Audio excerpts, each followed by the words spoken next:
Today I want to talk to you about something quite close to my heart, ADHD. ADHD stands for Attention Deficit Hyperactivity Disorder. It's a neurodevelopmental condition that affects how the brain works, especially when it comes to focusing, sitting still, and managing thoughts and emotions.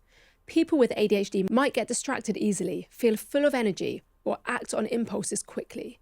It's not that they are not trying to concentrate or sit still, it's just that their brain works in a different way. Not everyone with ADHD is hyperactive. In fact, many people, especially girls and women, have what's called ADD, which stands for Attention Deficit Disorder. This means they may struggle more with focus, attention, or forgetfulness, rather than being physically hyperactive.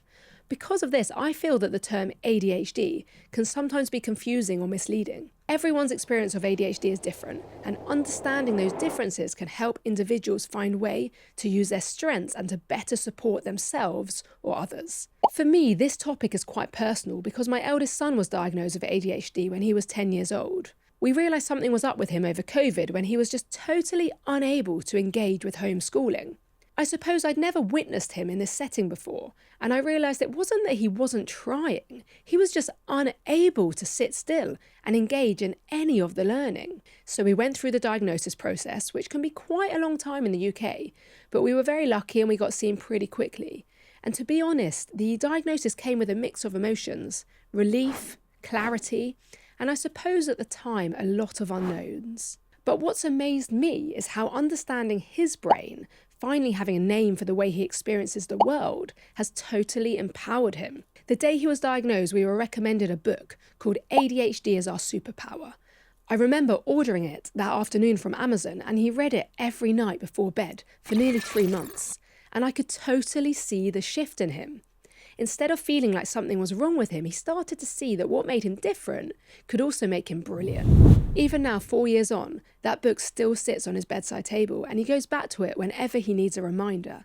And here's the fascinating part. Through my work, especially on the podcast, I've spoken to so many high-performing individuals, from elite athletes to founders to creatives, and an increasing number of them have ADHD diagnoses. Some were diagnosed in childhood, others only recently as adults, often after years of wondering why their brains felt a bit different. But in almost every case, once they received that diagnosis, it was like a door opened.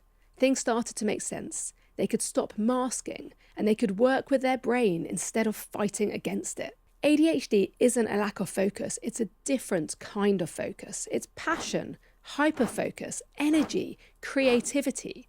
It's being able to think in ways other people don't. My son gets challenged with this sometimes when people who don't understand ADHD will ask him how he's able to sit for so long and focus on some things. For example, I remember him spending about 6 hours digging a hole on the beach on holiday one summer. He was so focused on that hole that nothing would get in his way. So as well as this hyper-focus leading to incredible outcomes, sometimes it also can come with real challenges, especially in environments that weren't built for neurodivergent minds. And this is why awareness matters. That's why understanding matters.